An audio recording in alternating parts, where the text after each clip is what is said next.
Okay, so there was a lot of attention this week, or has been, on the White House meeting that took place between Donald Trump and President Bukele of El Salvador, because apparently what we all are supposed to believe is so obviously within America's interest and advance our country's core interest in an America First way is to establish some sort of penal colony in El Salvador, thereby importing, it would seem, the governance and the political and social customs of El Salvador into the United States, or at least venerating the governance of El Salvador. Because even though we have all this shiny prison infrastructure in the United States that the taxpayers, for better or worse, have spent a lot of money establishing, a penal colony in El Salvador is the thing that we're told is obviously in our national interest. And we'll cover that a bit later with Zed Jelani, who actually, interestingly enough, had an exchange today, or was it last night, recently on Twitter/X with none other than J.D. Vance himself on that issue. So we'll go over that. But I think there was another aspect of that Bukele meeting that hasn't gotten enough coverage, which is that Trump was asked about the Iran negotiations that are ostensibly underway between the United States and Iran. It's the first known senior level contact between American senior leadership and Iranian senior leadership since the Obama administration, when infamously Donald Trump decided to withdraw after the Obama administration from Obama's signature foreign policy diplomatic achievement. You can criticize that achievement or herald it, but it was his signature achievement. I think it would be hard to dispute, which was the Iran nuclear deal, or the JCPOA. Trump campaigned for president in 2016, denouncing that deal. I vividly recall him appearing at a Tea Party Patriots protest in September of 2015 alongside Ted Cruz, that was devoted to denouncing the JCPOA, saying, with Trump saying he had never seen a worse negotiated deal in his entire life. But anyway, direct negotiations, or at least direct contacts, we don't really know the full extent of what's been discussed as of yet, have begun between the United States and Iran as of this past weekend. And Trump was asked about those negotiations. So let's hear what he had to say.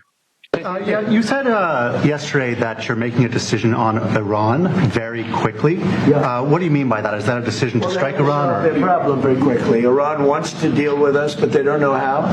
They really don't know how. We had a meeting with them on Saturday. We have another meeting scheduled next Saturday. I said, that's a long time. You know, that's a long time. So I think they might be tapping us along.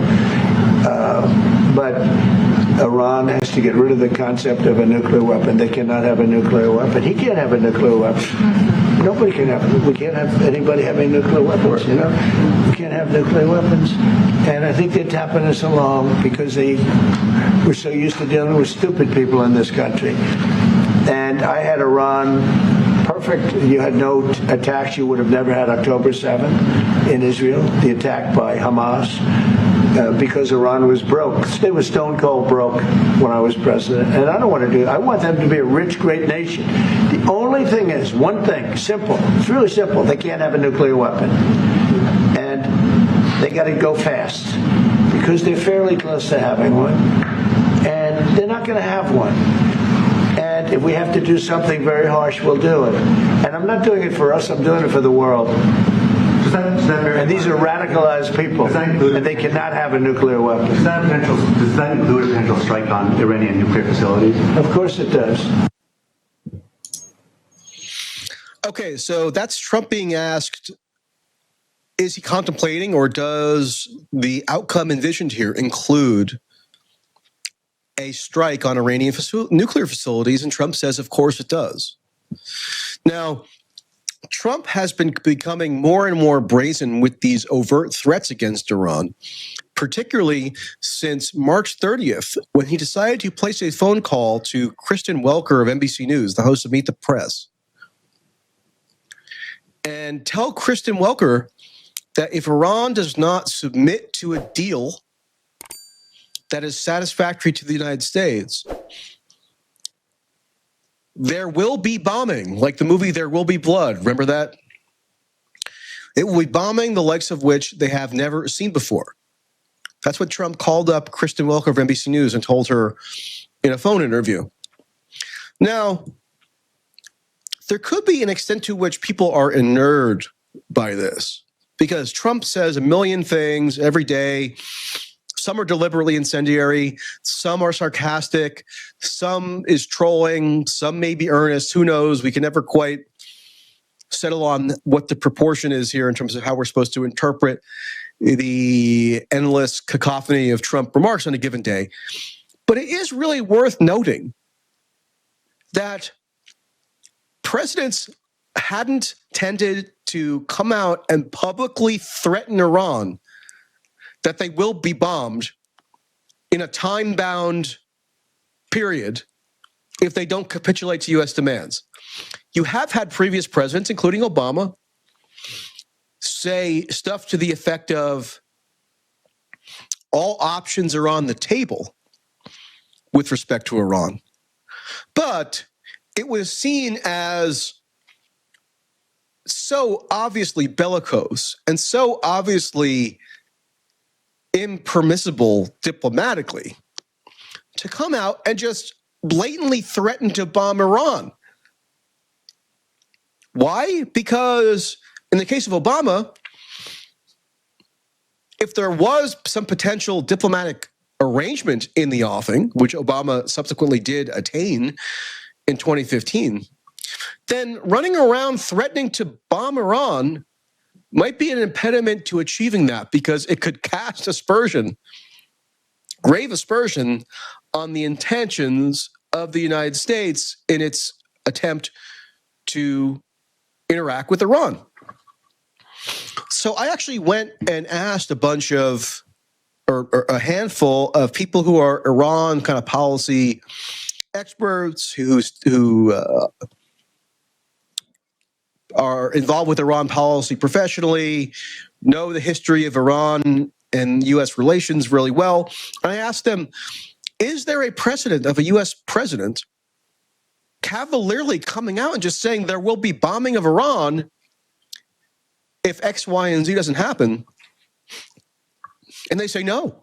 No, then this is unique to Trump, with the exception of Trump's first term, when he did threaten after the Soleimani assassination in January of 2020 to bomb Iranian cultural sites. Maybe we could bring up that tweet if somebody could find it or put it in after the show. But Trump did in January of 2020 threaten to bomb Iranian ancient cultural sites after retaliation was threatened for his drone strike assassination of the top general of Iran and one of the most renowned national figures in Iran, Soleimani. But other than that, it's really not customary for presidents to be so bombastic in their public utterances with respect to Iran. Now, there are certain ways in which Trump really does defy foreign policy convention in a way that is salutary. One hallmark example from the first term is when, after some initial bluster, he did initiate direct diplomatic relations with Kim Jong-un of North Korea. Now, the negotiations with North Korea didn't ultimately result in a settlement because, for one thing, Trump and his administration at the time insisted on maximalist demands around denuclearization that North Korea, as a matter of national pride or even personal pride on the part of Kim, was never going to agree to. But nonetheless, it did break a significant taboo for those direct talks to even happen in the first place. And it likewise breaks a taboo for Trump to be threatening to bomb Iran so openly, pursuant to some cobbled together negotiations, which it's not even clear are in particularly good faith. So that just is an indication of how it can be a double-edged sword, meaning defying foreign policy convention can at times be salutary because foreign policy consensus is rife with failure, rife with insular clique type thinking, and often revolves around people who have a demonstrable track record of myopia and inhospitability to criticism or contrary ways of thinking. So Trump has at times the ability to disrupt that.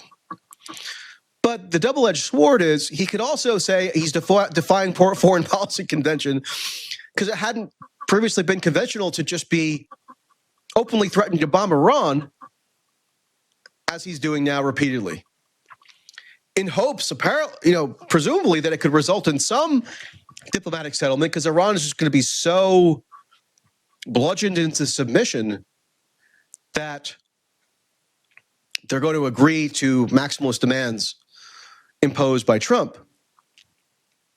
But who knows? It could also be a pretext for war. Trump could say, look, we made every effort to negotiate with Iran. We even defied some convention by resuming high-level contacts between the U.S. and Iranian senior leadership.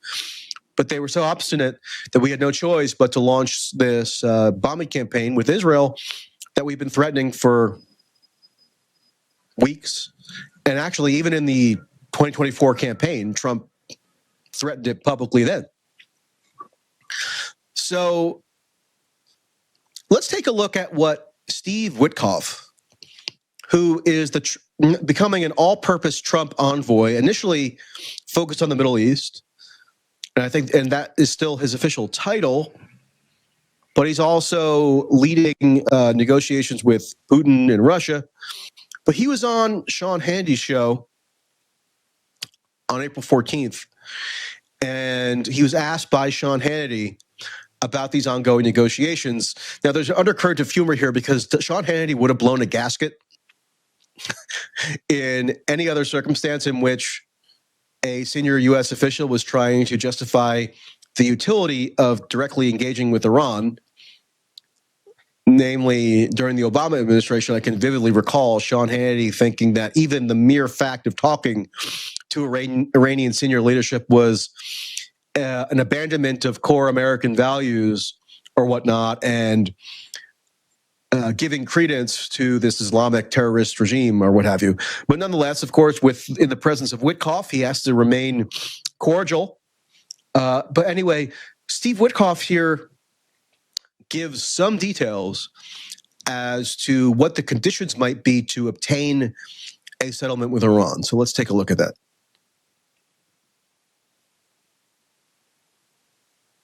Let me go to Iran, if I may, and meeting face-to-face with the Iranian foreign minister, the first known contact with the U.S. and Iran since the president took office.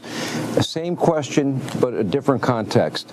Are the Iranians trying to buy time? My understanding and public disclosures have them at, and the IAEA report, about 60% enrichment. To get from 60 to 90%, which is weapon grade enrichment, is a very short period of time. Then they would need a delivery system. So my question is this. Both you and the president have been very adamant that the Iranians cannot get a bomb. I agree with both of you. I'm skeptical, like a lot of other people. How do you have a conversation with people that believe in a caliphate, convert or die, and the notion that they've got to wipe Israel and the U.S. off the map? I don't know if it's ever going to be possible to get a deal with people that have that ideology and mindset. How'd it go? Well, Sean, the president's message of peace through strength, it resonates throughout the world. This is not a threat on my part now. It is just a simple fact. The president means what he says, which is they cannot have a bomb.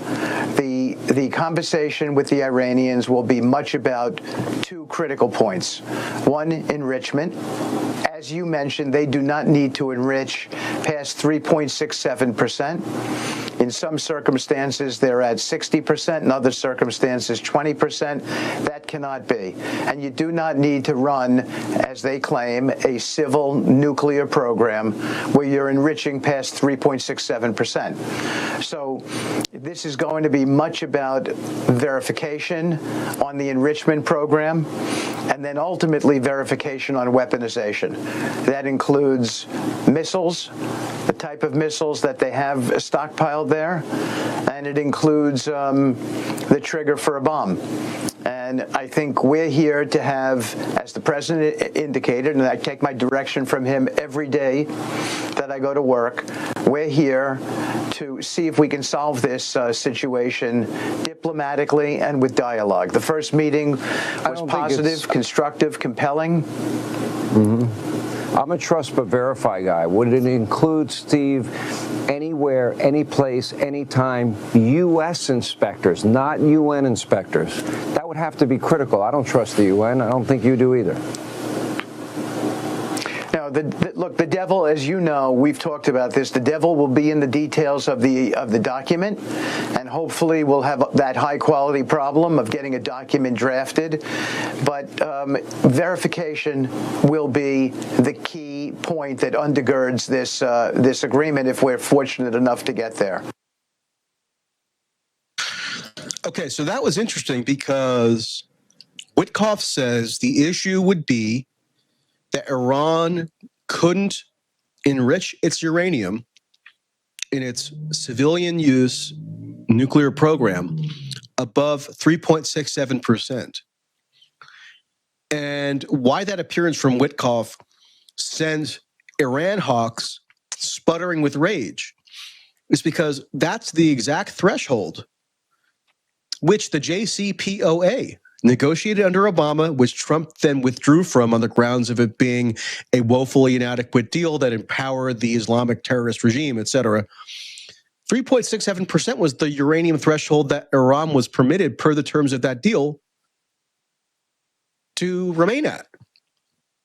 So this that sounded like potentially Witkoff at least tacitly acknowledging that per the terms of some eventual arrangement between the Trump administration and Iran now, basically they could reintroduce a core component of the JCPOA, which became this bugaboo for Republicans, including Trump himself, who claimed it was so incompetently negotiated. It also tacitly assumes that Iran can have a nuclear program to begin with.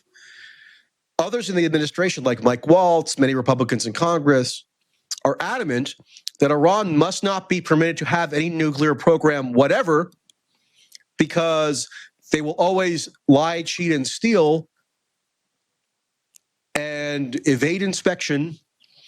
And their ultimate aim is to develop a nuclear program to target Israel or even the United States. So for Witkoff to at least express a seeming openness to permitting Iran to retain a nuclear program at all was a huge red flag for the hardcore anti-Iran hawks who have pervaded the Republican Party and to a smaller but still sizable extent the Democratic Party for many years. So there was a backlash to Witkoff's appearance there on Hannity's show on Monday night. And then lo and behold, the following day, an official statement goes out from Steve Witkoff's government X account. So he says, a deal with Iran will only be completed if it is a Trump deal. Whatever that means. I guess we have to read the art of the deal and hear about how Trump negotiated to refurbish the Woolman Rink in Central Park in 1987 to understand how that could be extrapolated into the contours of a deal with regard to Iran's nuclear program. But Witkoff says any final arrangement must be set a framework for peace, stability, and prosperity in the Middle East, meaning that Iran must stop and eliminate its nuclear enrichment and weaponization program. It is imperative for the world that we create a tough, fair deal that will endure, and that is what President Trump has asked me to do. So that was an apparent shift within a matter of hours between Witkoff indicating that it might be acceptable, or it would be acceptable. He stated it as fact for Iran to retain its nuclear enrichment program at or below the previous JCPOA levels.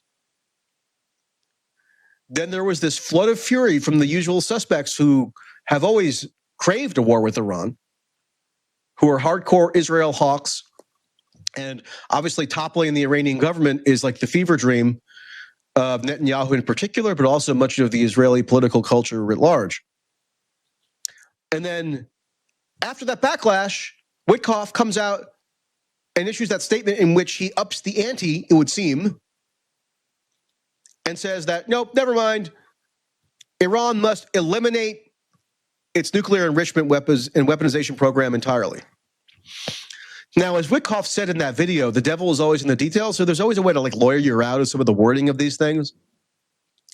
And who even knows, really, to what extent Witkoff, when he goes on a Hannity show and is kind of freelancing, to what extent he reflects the will of Trump, or is he reflecting his own volition? It's hard to say. I think it's probable that people within the administration don't even know much of the time, because Trump likes to leave things a bit ambiguous as to who is most in concert with his agenda on any given issue. But it tells you directionally where things could be going, right?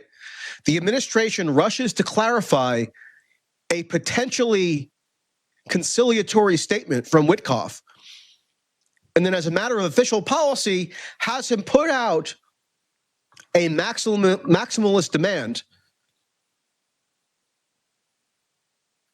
that would mean Trump actually is not willing to replicate the JCPOA, which allowed Iran to maintain a nuclear enrichment program below a certain threshold. Now, is Iran going to agree to, quote, eliminate its nuclear enrichment program?